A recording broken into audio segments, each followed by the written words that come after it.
Matt Perdue is joining us next. Matt is the Director of Government Relations for the North Dakota Farmers Union. How are you, sir? I'm doing well, Scott. Thanks for having me on. Yeah, glad to have you here.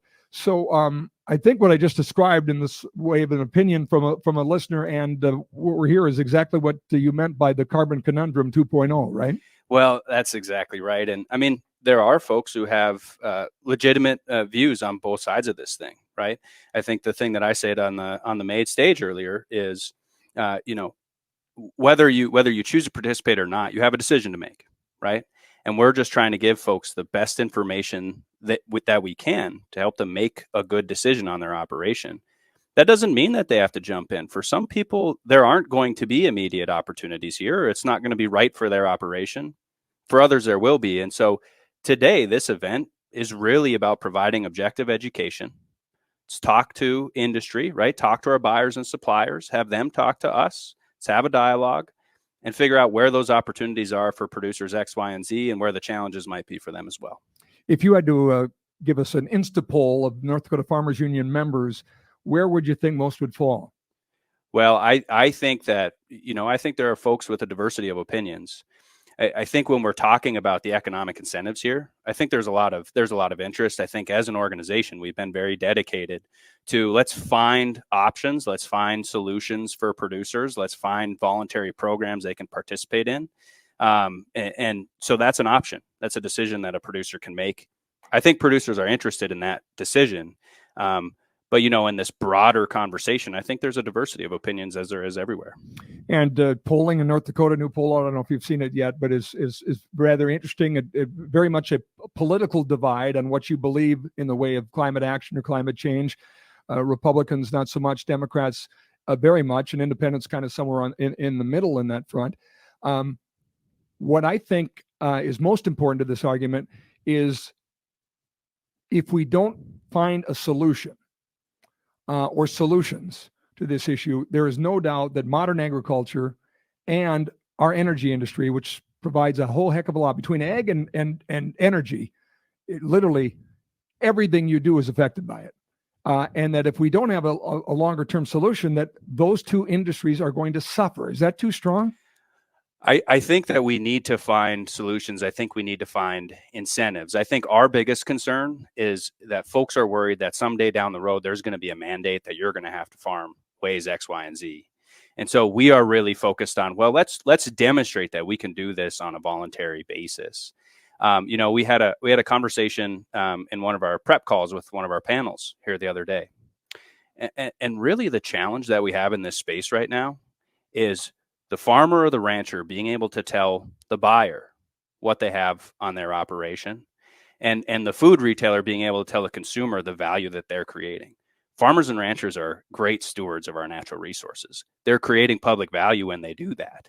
We need to be able to communicate that to consumers. And so for some of us, that just means being better at explaining what we're doing on our operation already. And do you think by being proactive there that you stave off the mandates? I do.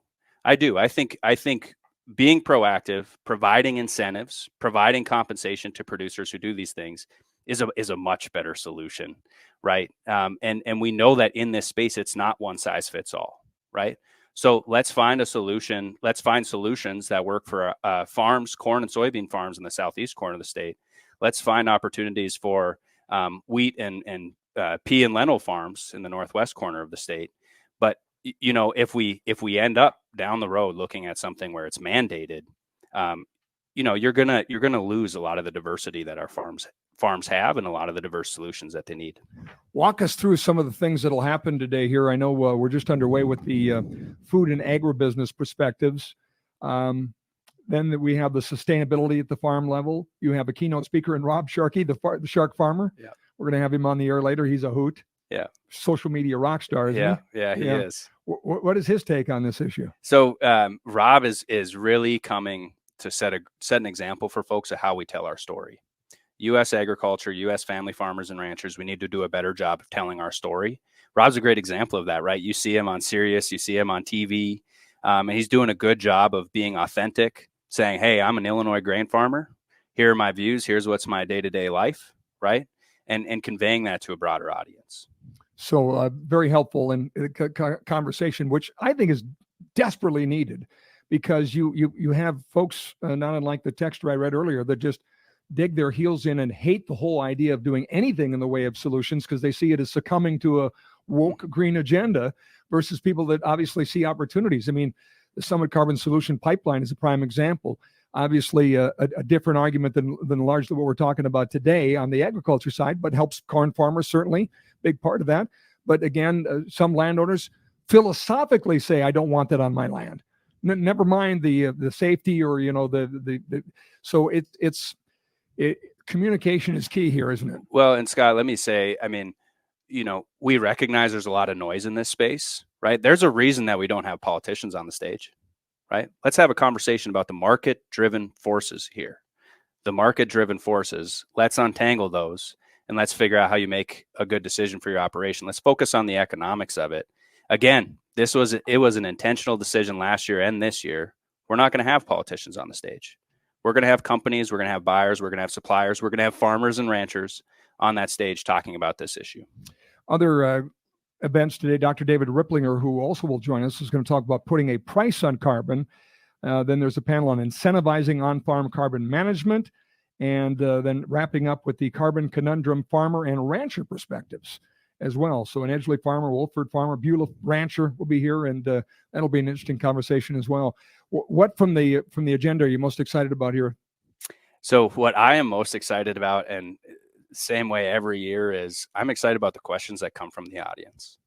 I mean, we have a lot of great speakers. Our speakers are going to do a phenomenal job, but this is an opportunity. I said to folks earlier, there's probably no single one-day event where you can get as many of those questions answered as this event today. And so I'm really interested in the questions that we get from the audience. Yeah, that'll be great. It's always great to have a good interactive conversation when you got folks from all over, but it's an all-star panel for sure.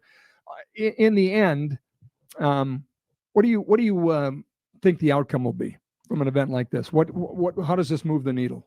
I think that producers will have better information to make decisions for their operation, whether that means they choose to participate in any program or not. I think they're going to have better information to make that decision. Do you see ag and energy producers as being in the same boat more than they ever have been? I think, especially, Scott, when we look at the renewable fuels markets, I think absolutely, right?